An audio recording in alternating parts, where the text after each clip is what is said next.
Hey, we're back again. Jay Graves here in the Gravedigger Report. Have a great offensive lineman, Anim Dankwah from Howard University, All-MEAC 2022. Let's go ahead and add him to the show. Anim, what's going on? Good, man. How's everything?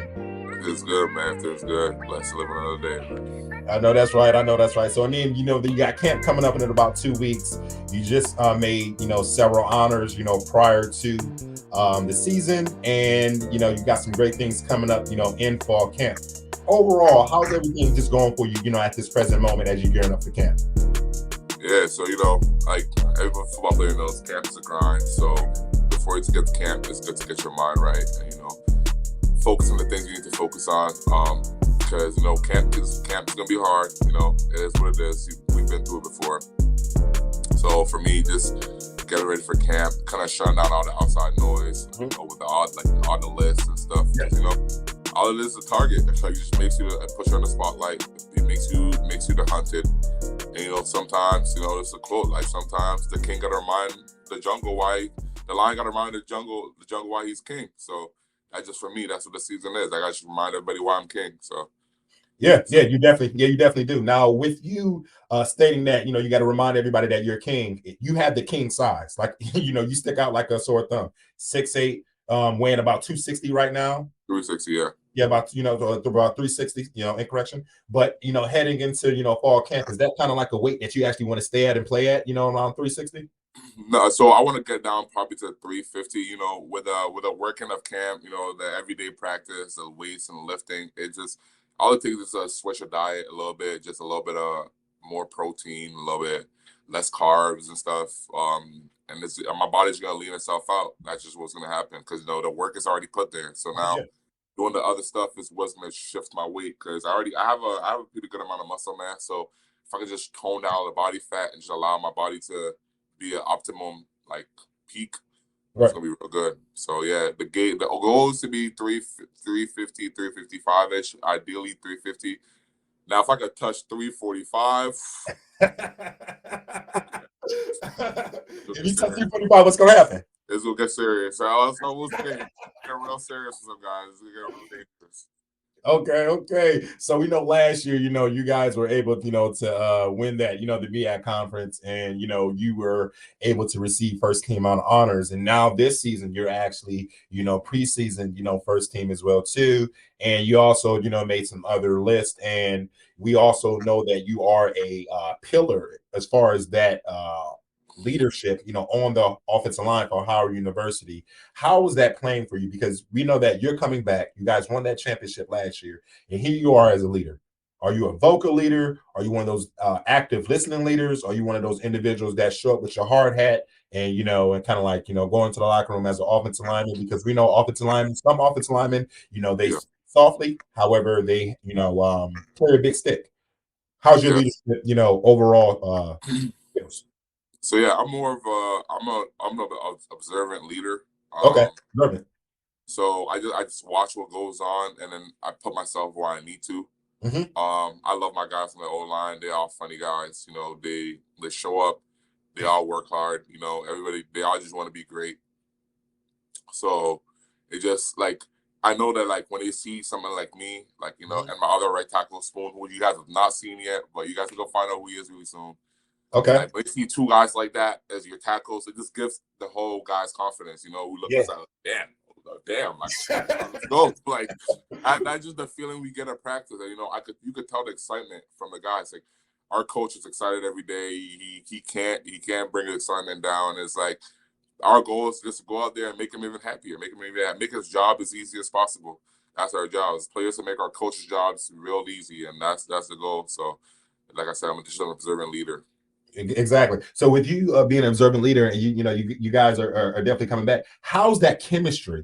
Because we know last year, you guys put on the show, and and up front, that was mainly because of you, and you have the center as well too. You have some new additions, and etc. The coaches have been doing a great job with recruiting. I know they're very excited. On the other side of the ball, you have Kenny Gallup as well too. At defensive back as well. How's the chemistry as far as building that championship pedigree? So yeah, O-line, we've had great chemistry. I feel like we've all been a bunch of guys who stuck together. We don't have any outliers in the O-line. We are like a solid group. I feel like the biggest transition we need to make this year, and I believe in my whole heart we're going to make this year, is that we got to play for each other. Yeah. You know, got an offense got to play for the defense. Defense got to play for offense. O-line got to play for quarterback. Quarterback got to play for O-line. Running back got to play for O-line. O-line got to play for receivers. We all got to play for each other. Yeah. Because in past years, and I mean, that's what comes with being a young team. It's a lot of finger pointing, a lot of, oh, I'm doing my job out. You're not doing your job. Like, oh, right. I'm not the reason we're losing, or I'm not the reason this. At the end of the day, you're part of a team. You know, when the team lose, you lose. When the team win, you win. So I feel like that's why I felt more this year, of a little bit more togetherness, and that's what's gonna happen. We're gonna put it all together. And I know you mentioned we were champions, but you know, the truth of the fact is we were co-champions. You know, and our record does not reflect the team that we know we could be. Right. And you know, we've heard the talks from the other side. And no, we're not really bothered. Like, I mean, some guys are like, you know, getting a little worked up about it. But for me personally, I'm not bothered about the talk at all. Like, the way I see it is that, like, it's just a little dog barking. That's all right. Y'all, like, you know, every dog got his day. Y'all got us one day. That's fine. Yeah. We gonna line it up again this year. Let's see how tough they be. Exactly. Exactly. Now, as far as, you know, for the off season, we know that you are an individual that watches film. You know, you're in the weight room. How true have you been to yourself? And we spoke about this, you know, offline, that you're very true to yourself. You're very, you know, individual that's going to, you know, implement and adapt, you know, new ways into your toolbox to improve yourself, you know, based on who you are on and off the field. How has that been, you know, for you? So, yeah, so for me, every year that I've played, I've just set a goal for myself of something that I get better at. I remember my first year, going to my sophomore year, my goal was just to be to just understand the game a little better. Then the third year was to be as athletic as I could, be as athletic as I can, right, be able to move really well. And this year, the focus is more on being quick and being flexible. That's the goal coming into this year. And I was shooting some clips with some of my teammates, and the thing is that when I go one-on-one, like, because I know that, like, the one thing to better myself in football is just handle a little bit more speed on the other side. Right. I've been doing a lot of one-on-ones with just pure linebackers, like some of the fastest guys on the team, and I want them to rush the edge because that's going to give me a different kind of speed that, you know, I'm used to with the DN. So with that, I showed some to my coach, and it's like, yeah, you know, I can see you're a lot more faster this year. And I could tell. I'm like, yeah, you know, I've been trying to work on that because this year, if I could be more flexible and be faster, it's just like the last, like almost like an infinity stone to the glove. So like that, just to add to it. So just into myself, I know what I need to work on. I know how to be a better player. And the thing is, because I watch so much film of guys above me and the guys I want to be at, it's like every day I just take myself and I compare to the guys. I'm like, how close are you getting? And I see every day I'm getting closer. So it's just that whole like 1% better every day kind of mentality. Exactly. So was that something that you actually implemented? So when you do your one-on-one pass rush drills, and you guys are at the bottom of the field and they're doing 7-on-7, you know, at the top, you're kind of like, hey, I'm going to go one-on-one as far as with linebackers, you know, so and that helps you with your kickback. Is that something that you're kind of like, you know, so you can pick up first threat? Yeah, so this is more because we haven't started training camp yet, so this is more like a one-on-one training thing that I do for myself. I'll talk to my teammates about it, and then they'll be able to come out there and do it with us. Okay. But I don't force anybody to do it. This is mainly just for myself. Right. Yeah, but when the young guys are there, I do a little bit more coaching than I do like honing in on myself, because it's like if you're a good teacher, you most likely be a good student as well. So I take time to teach them the young guys when they're all with me. But when I'm by myself, I typically like to go against the linebackers per se, because, you know, I want more speed. I know I'm a big guy. I'm not going to have a lot of problem with a lot of the bigger guys, like strengthier, bigger DNs. It's more going to be the speedier guys I got to worry about and I got to improve on. So that's what comes with a quickness and ability to bend and be flexible. So that's where I'm focused on this year. Great. So what do you think that you actually implemented into your toolbox this season? Well, actually this off season, that you're kind of like, you know, this is something I know that I need to, you know, improve on, or this is something that I know that I'm great at. You seem like an individual that's one of those guys like, hey, if I'm great in this, I know that I'm great in it. However, I'm not going to use it too often. You seem like an individual that's going to go and work on the things that you need to work on. Exactly. I actually sense that from you. I get that from your pen. What is, you know, something that you actually, kind of like implemented where you're like, hey, I need to work on this because this is what's going to set me apart as being one of the best offensive tackles, perhaps, or is in the nation? So, like we talked about, it's always just being a couple steps ahead of the D line. Right, Like we talked about, yeah, they play with a lot. They play based on keys. They have reads, routes they got to follow. So, the one thing I could really say I've added, and it was literally the two things my coach had told me before Coach Torrey left here. He literally said like my full speed and redirection. That's literally probably the only thing I'm missing from making me like a stamped NFL O-lineman. Like, so I focused on that, and like it just worked a lot of.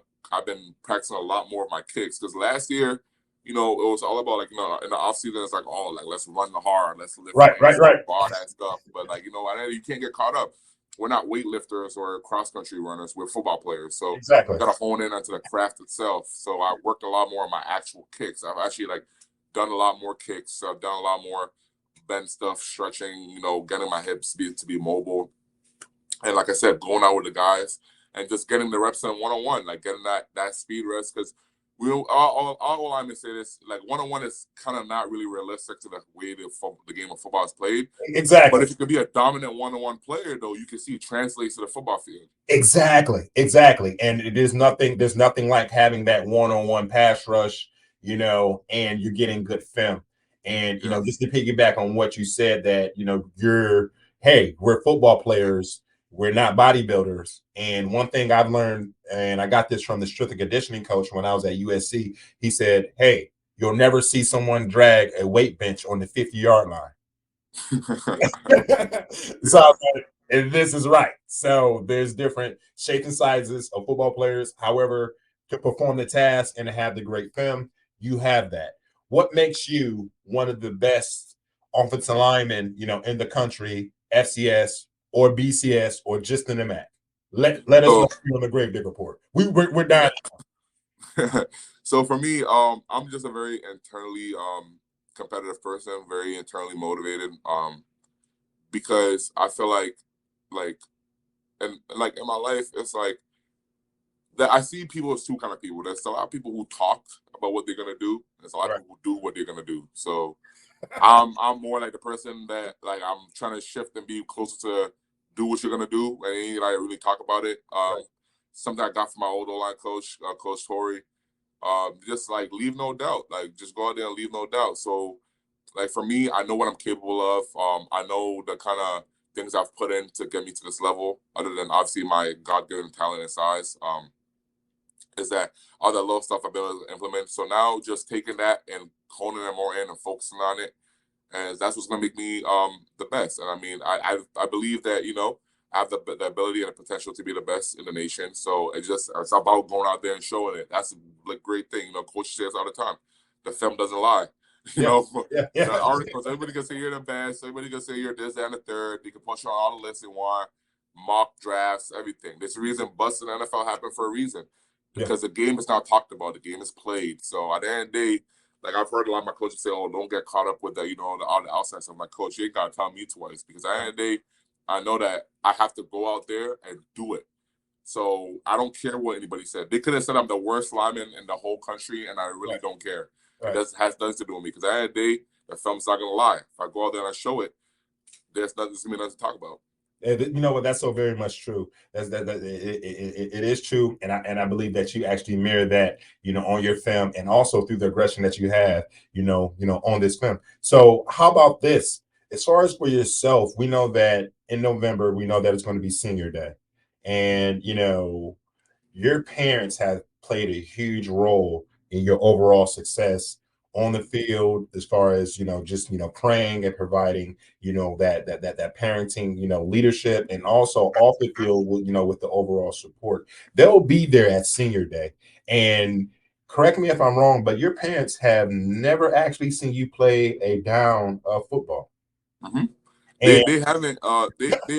My dad is asked to get some. It's like send him some film, but I'm gonna try to tell him with DV sports a little complicated, so if you don't know what you're doing, you're gonna get a little lost. So yeah, I've been trying to try to help them, connect them, try to get them ESPN Plus, see if they can watch something. But I know he was saying that just so he doesn't feel like Yeah. they're abandoning me. But I gotta give them the reassurance. I don't feel like it's abandoning me at all. You guys have done a lot for me. I'm only in this position because of what you guys did.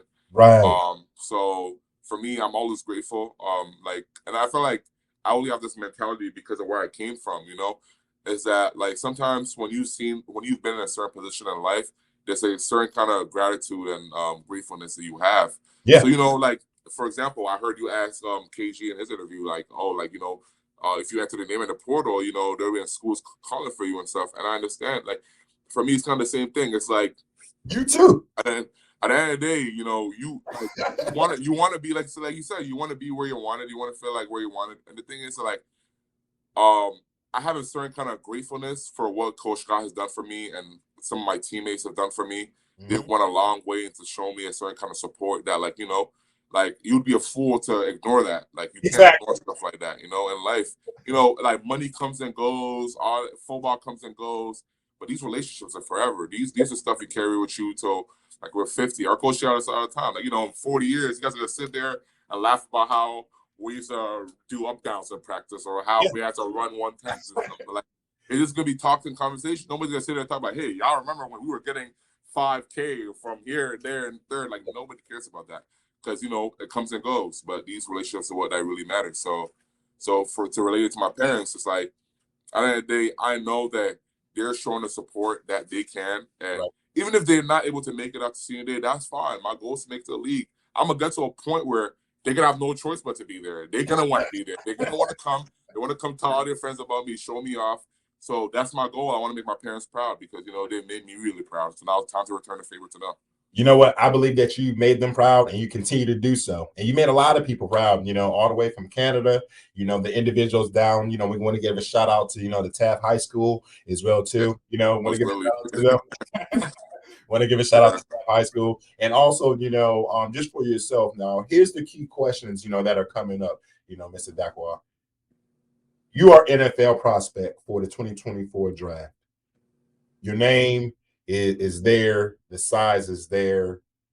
What should scouts, viewers, listeners, and followers know about you on the Gravedigger Report about that progress and your feelings towards being an NFL prospect? So I'll just tell the scouts. I know a lot of the scouts. Their job is to basically like, find not per se like the holes, like right. It's almost your job to find something to say about something, like maybe something negative to say about you. They'll say the good things, but their whole job is to incorporate everything. Evaluation. And I just tell the scouts, I'm like a stock that has shot up consistently. So I'm never gonna ask anybody. I'm never gonna beg anybody to give me an opportunity if they don't feel like I deserve. But I'll just tell them, look at my track record. Ask Coach Whitley the shot he took on me. Ask Coach Prince and Coach Scott the shot they took on me. And it's that I'm an investment that is definitely worth investing in. I have a track record of showing just being successful in all aspects of life, from growing up in Ghana, making it from Ghana to Canada, then being in Canada, then come to America. It's like it's just been a whole bunch of success and just finding a way to get it done. Yeah. So I just tell the scouts, y'all want a part of this or not? Is this a stock? I'm the stock. I'm not buying myself. Y'all gotta buy it. So it's just, and I'm gonna give them a reason to. I'm gonna leave no doubt with it. I'm gonna make it a very easy decision. And those who want to buy in, I'm gonna leave that to them. Well, I can tell you the truth. Here in the Gravedigger, we already bought in. We already bought in. We got the tickets. We bought in so much, I believe that we already have a meal coming with the tickets. And it's complimentary. It's complimentary. As far as for yourself, do you know what game is going to be the most notable game for yourself that you're looking forward to for this 2023 season?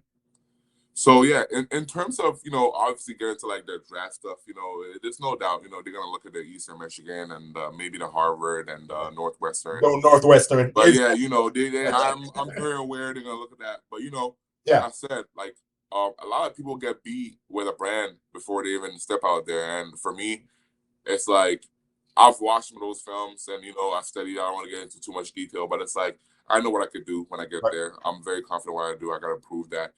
But oddly enough, a game that's very much circled on my calendar is NCCU. Yeah. Boys, yeah, they got to see us.